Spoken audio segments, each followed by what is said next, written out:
চারশল LP হাবানগ কক্তমা থুমাই রংনি পান্দা সংতে জাখা আরো তঙ্গ এলপি জিতেন্দ্র চৌধুরী তঙ্গ এমএলএ নয়ন সরকার তৈ এমএলএ সদীপ দাস কক্তমা থুমনাইনি পান্দাও কেবেংনাই বদলनि আদং তাবুক উন্তং জরানি হাপাং তৈयै কক সাতানি শাখা বিজেপি আইপিএফটি তিপ্রা মথা গথাवै হাপাং আচুখা ওয়াইনি হাপাং আচুকমানি বিসিংতৈ কক রিমানি সুবাইখা মিস ম্যানেজমেন্ট ওংখা তৈ নৈরাজ্য বিসিকনैयो কক রিমানি রক সুবাইলাইখা বিসিসনি লাই থাঙ্गैब 50,000 সরকারি চাকরি ওংলিয়া পয়লা মন্ত্রিসভা বৈঠক রেগা তৈ টুয়েপ বিশিও 200 সামংনি সাল তৈ 340 রাং মজুরি রুনানি সাকলাইমুং তংমানি ফিয়া সামুং খাইমাইয়াগুলো তালথাম তালবरै লাইথাंगो माया सामंगनि रां पयला मन्त्रिसभा बैठक 2018 बिसिनि सिमि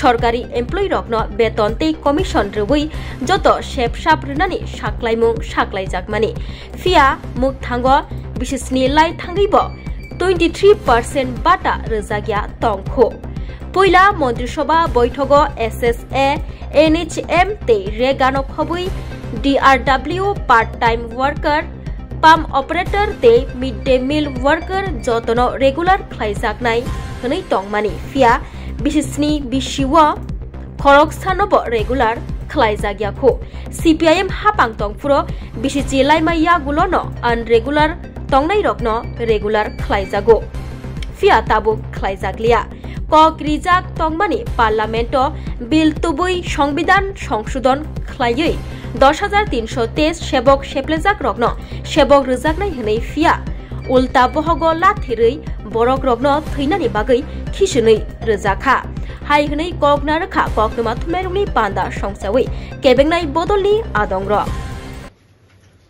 তুমি 100 বার জনসভা করতে পারো কিন্তু আরেকটা দলকে দেখাতে হবে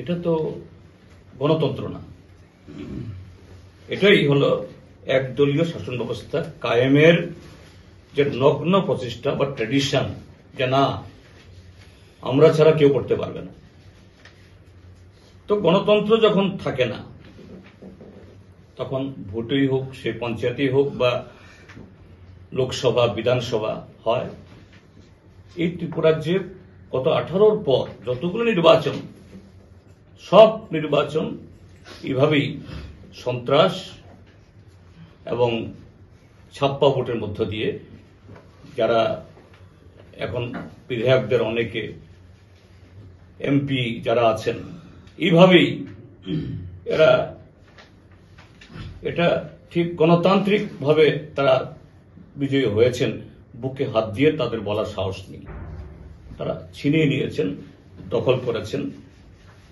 এটা বিরোধী দলের নেতা যিনি তিনি যদি নিরাপদ না হন তাকে যদি প্রোটেকশন না দেয় সাধারণ পাবলিক ত্রিপুরাজ্যের মধ্যে এরা বলে সবকা সাথ সবকা বিকাশ অবাধ গণতন্ত্র এই হলো বিজেপি নেতৃত্বে আছে গণতন্ত্রের চেহারা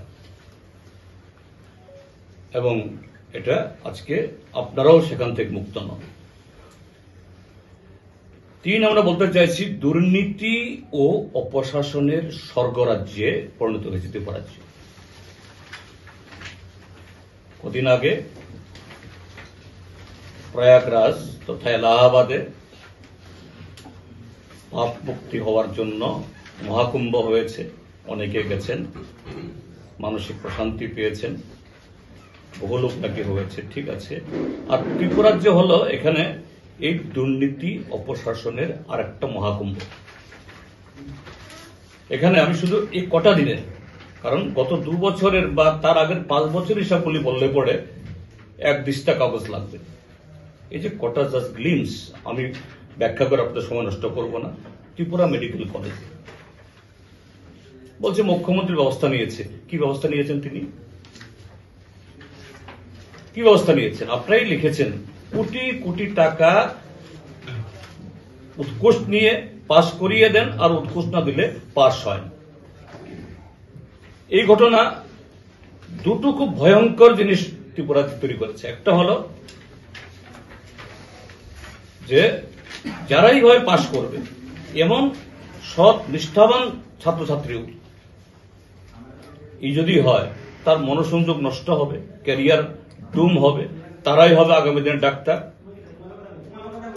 তাদের হাতে নির্ভর করবে আমাদের যে ত্রিপুরার যে ভবিষ্যৎ, যে এই স্বাস্থ্য। আরেক দিক থেকে হলো বহু ছাত্রছাত্রীর ভবিষ্যৎ নষ্ট হবে। কাজেই জনস্বাস্থ্য এবং ছাত্রদের ক্যারিয়ার। কিন্তু যে ভদ্রমহিলার নাম আসলো, আমি ব্যক্তিগতভাবে চিনি না, জানি না, আপনারা লিখেছেন, খুবই ধন্যবাদ। যারা এগুলি নিয়ে আপনারা খুব বলিষ্ঠভাবে তুলেছেন, খুব বললি। কিন্তু ভদ্রমহিলা, তাকে একটু জিজ্ঞাসাবাদ করা হয়েছে, তাকে একটু আটক করা হলো না, তাকে কিচ্ছু করা হলো না। তিনি সিম্পলি, যা শুনলাম, ত্রিপুরা মেডিকেল কলেজের চাকরি থেকে রিজাইন দিয়ে চলে গেছেন। বাহ, এটা হস্তক্ষেপের নমুনা? এটা হস্তক্ষেপ না, এটা হলো কোন রকমে পারো, খাস বাংলা বলে পারিয়া জাগিয়া। এবং বলা হলো তারই পরিবারের আরেকজন সদস্য ত্রিপুরা ইউনিভার্সিটি, সেন্ট্রাল ইউনিভার্সিটি, সেখানে এই পরীক্ষাটির যোগাযোগ আছেন। এইভাবে গেছে পুলিশ, একবারও ক্রাইম ব্রাঞ্চ যাই। এই জন্য বলছি, দুর্নীতি অনিয়মের মহাকুম্ভ,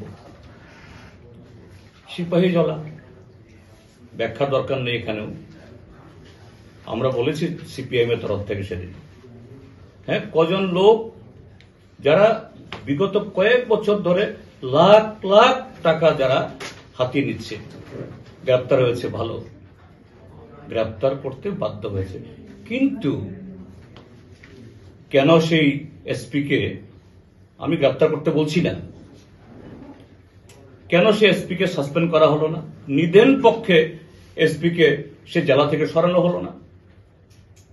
এবং এই সেই এসপি রেড্ডি, যে সেখানে আমাদের শহীদ মিয়া যেদিন খুন হয়, তিনি সেদিন জয়েন করেছেন বা তারপর দিন।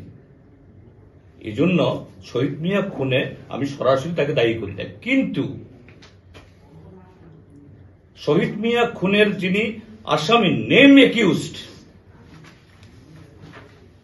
সেই নেম একিউজডের সাথে তার কদিন বাদেই চরিলামে তৎকালীন আরেকজন ত্রিপুরাজ্যের মহান সন্তান, এখন বড় সাংবিধানিক পদে গেছেন, তার প্রধান আতিথ্যে এসপি এবং খুনের আসামি মঞ্চ শেয়ার করছেন। না, আপ সব हो जाएगा, DRW, part time worker, contingent worker, pump operator, mid day meal worker, সব হবে। কিন্তু ঘটনা কি, আপনারা যারা বিধানসভা অধিবেশন কভার করেন, আপনারা দেখেছেন অন্তত গত এক বছরে, এর আগেও হয়েছে, তখন তো মেম্বার ছিলাম না, আমি এটা জানি না, কিন্তু গত এক বছরে আমরা বারবার জিজ্ঞেস করেছি কতজনকে হয়েছে। উল্টু ওরা নানা ধরনের কুৎসা রটিয়ে, এরা সিপিএম দিয়ে গেছে, এই গেছে, সেই গেছে, আমরা দয়া করে তাদেরকে রেখে দিয়েছি, না হলে কবে চাকরি চলে যেত। কিন্তু সিপিএম সরকার, বামফ্রন্ট সরকার একটা সার্কুলার দিয়ে গেছিল, ফাইন্যান্স ডিপার্টমেন্টের একটা নিয়ম ছিল, 10 বছর অনিয়মিত চাকরি হলেই কন্টিনজেন্সি বা DRW তারা রেগুলার হবে। এখন এগুলাকে রিপিল করে দিয়েছে। এ হলো ঘটনা। এরপরে ছিল 2330। সৌভাগ্যকে দুর্ভাগ্য, আমার ডান পাশে যিনি বসা সুদীপ সরকার, তিনিও 2330 একজন কর্মী। কি বলা হয়েছে যে প্রয়োজনে সংবিধান সংশোধন করে যাতে সুপ্রিম কোর্ট কোন রকমের বাধা তৈরি না করতে পারে, এটা করবই, হাম করকে দেখাই। তিনি ঘটনাচক্রে বা ভাগ্যচক্রে মুখ্যমন্ত্রী হয়েছিলেন। তার যারা এই প্রমোট করেছেন, এরাও বারবার বলে গেছেন কথাগুলো। 10,330 তাদের সাথে কি ব্যবহার হয়েছে আপনারা সকলেই জানেন। এরপরে বলা হয়েছে এইমস আছে তাদের ভিশন ডকুমেন্টের একটা প্যারা, এটা হসপিটাল হবে যদি বিজেপি আইপিএফটি জোট সরকার ক্ষমতাসীন হয়, এবং ক্ষমতাসীন হওয়ার পর তৎকালীন মুখ্যমন্ত্রী এখন যিনি খুব বড় বড় কথা বলেন আবুল তাবুল শুনিয়েছেও যে এইমস এর জন্য কত হাজার কোটি টাকা জানি মঞ্জুরও হয়ে গেছে, স্যাংশনও হয়ে গেছে। এখানে 2.5 একর না কত একর জানি জায়গা বুর্জনগরে নাকি অ্যালটমেন্টও দেওয়া হয়েছে। সে টাকা কোথায় পেলে এখন? সে জমি কাকে দেওয়া হয়েছে? তারপর বলা হলো আমবাসাতে একটা মেডিকেল কলেজ হবে, এটা ভিশন ডকুমেন্টের একটা এই পার্ট। এবং তৎকালীন যিনি পূর্ব ত্রিপুরার এমপি রেবতী ত্রিপুরা, তার সোশ্যাল মিডিয়া ঘাটলে আপনারা পাবেন এখনো, তিনি গিয়ে টিয়ে দেখছেন একেবারে কালো চশমা টশমা দিয়ে, খুব রুট বোধহয় ছিল, একেবারে সোশ্যাল মিডিয়াতে ফলাও করে যে না জায়গা দেখা হয়ে গেছে, মেডিকেল কলেজ হবে, সব তৈরি। তো পূর্ব ত্রিপুরা আসনে যদি মেডিকেল কলেজ হয় আমবাসাতে, পূর্ব ত্রিপুরার যিনি প্রতিনিধি তখন মাননীয় প্রতিমা দেবী, তিনি আবার সেন্ট্রাল মিনিস্টারও হয়েছেন, তিনি বাদ যাবেন কেন? তিনি কি উদয়পুরে গিয়ে বলছেন উদয়পুরেও হবে এবং তার জন্য সমস্ত ব্যবস্থা হয়ে গেছে। তো কোথায় সে আমবাসার মেডিকেল কলেজ, কোথায় উদয়পুরে মেডিকেল কলেজ? তারপর প্রচার পরিমাণ মানুষের সে পরিষেবা পাওয়ার কথা তার ধারে কাছেও নেই। এবার যদি বৃষ্টি না হয়, এই জলের যে সংকট যার কোথায় গিয়ে বুঝবে? তারপর জাতীয় সড়কগুলোর কথা বলেছি, কঙ্কাল সার চেহারা, কন্ট্রাক্টর চলে গেছে, কাজ থেমে গেছে। একটাই কারণ, এখানে এসে কতজনকে যে কমিশন দিতে হয়, কাজে এরা অতিষ্ঠ। আর রাজ্য সরকার অধীন গ্রামের চেহারা তো আরো খারাপ। তো এই অবস্থা, আগামীকাল তারা জনসভা করছেন গণতান্ত্রিক ব্যবস্থাতে। এটাই হলো যে শাসক দল জনগণের প্রশ্নোত্তর দেবেন, বিরোধী দলের প্রশ্নোত্তর দেবেন। আমি সুনির্দিষ্টভাবে এই বক্তব্যগুলো আপনাদের মাধ্যমে রাখলাম। এটা আশা করে শাসক দল আগামীকাল জনসভা করছে, অবশ্যই করবেন তারা, তাদের অধিকার, কিন্তু তার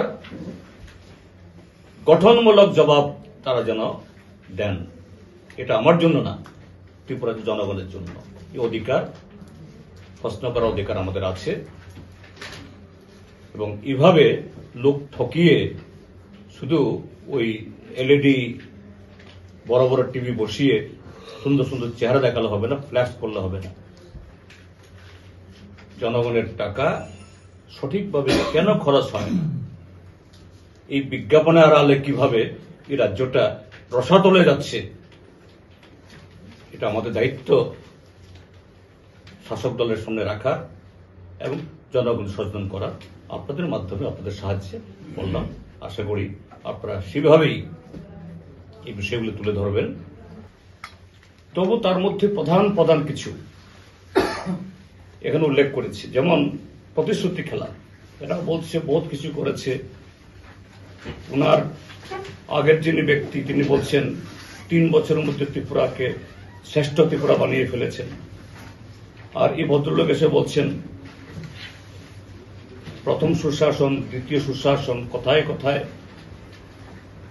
প্রধানমন্ত্রী নরেন্দ্র মোদীর তার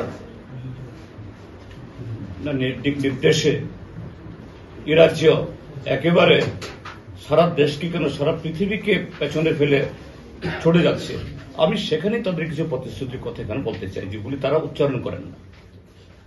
প্রথমত হল সেই 2017 অর্থাৎ 18 নির্বাচন আগে তারা বলেছিল যে প্রথম বছরেই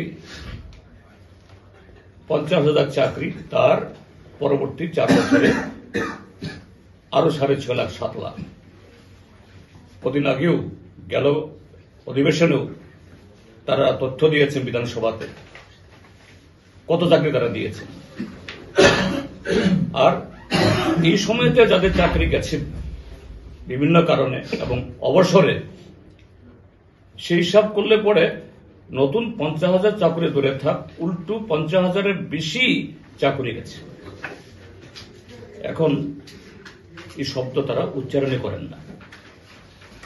দ্বিতীয় বলেছে এই রাজ্যের গ্রামীণ এবং শহরের গরিব মানুষদেরকে যারা রেগা এবং কুয়েফে কাজ করেন যে প্রথম মন্ত্রিসভাতেই 200 শ্রম দিবস এবং 340 টাকা মজুরি প্রদানের জন্য সিদ্ধান্ত হবে। কে বলেছেন? না মানিক সাহা তখন এরকম বর্তমান মুখ্যমন্ত্রী বলার জায়গায় আসেননি, বা উনার আগে যিনি মুখ্যমন্ত্রী ছিলেন তিনিও এ কথা বলার জায়গায় আসেননি। বলেছেন তৎকালীন তাদের সভাপতি অমিত শাহ, আজকে যিনি মোদী মন্ত্রিসভার দ্বিতীয় ব্যক্তিত্ব, যে 3 তারিখ ভোট গণনা হবে, 4 তারিখ মন্ত্রিসভা হবে, সেই 4 তারিখে ঘোষণা হয়ে যাবে হাম সেন্ট্রাল গভর্নমেন্ট মে হ্যাঁ। কাজে ওদের পক্ষে এগুলি করা কোনো ব্যাপারই না। কিন্তু আজকে ঘটনা কি, 200 কেন গড়ে 40 দিনও কাজ হয় না, এবং যে কাজটা করে 3-4 মাস মজুরি পায় না। আর দুর্নীতি স্বজন পোষণ তো আকছার। 3 বলেছিল এই রাজ্যের শিক্ষক কর্মচারীদেরকে প্রথম মন্ত্রিসভাতেই 7ম বেতন কমিশনের ধাঁচে সমস্ত সুযোগ সুবিধা পাবে, এবং একটা ভুয়া বেতনের ক্যালকুলেশন করে বাজারে ছাড়া হয়েছিল তাদের বিজেপির আইটি সেলের মাধ্যমে, যে এই 7ম বেতন কমিশন যদি লাগু হয় তাহলে তাদের বেতন কত গুণ বেড়ে যাবে। এবং এটা আরো 4 বছর আগে থেকে এটা চালু হবে। তার মানে একজন কর্মচারী নগদে তো ডাবল পাবেনই, তারপরে বকেয়া হিসাবে 10, 12, 15, 20 লাখ করে পাবেন। তো আজকে ঘটনা কি, সে 7ম বেতন কমিশনের কথা উচ্চারণ করেন না। যত সামান্য বাড়িয়েছে, এটা এমনিতেই বাড়ত, উল্টো এখন 23% দিয়ে বাকি, যা বামপন্থী ফ্রন্ট সরকারের সময় কখনো এরকম ছিল না। চতুর্থ, সোশ্যাল মিডিয়াতে এবং আপনারা যারা ইলেকট্রনিক মিডিয়া চালান, আপনারাও কেউ কেউ এগুলো রিপিট করেন মাঝে মধ্যে, দেখি আপনাদের কাছ থেকেই দেখা বা আমার মেমোরিতে। তৎকালীন মুখ্যমন্ত্রী বা ইয়েতে আগে নির্বাচন আগে বলতেন ত্রিপুরাজ্যে contingency, part time worker, contractual appointment, এই শব্দগুলোই নাকি ডিকশনারি থেকে তিনি মুছে দেবেন।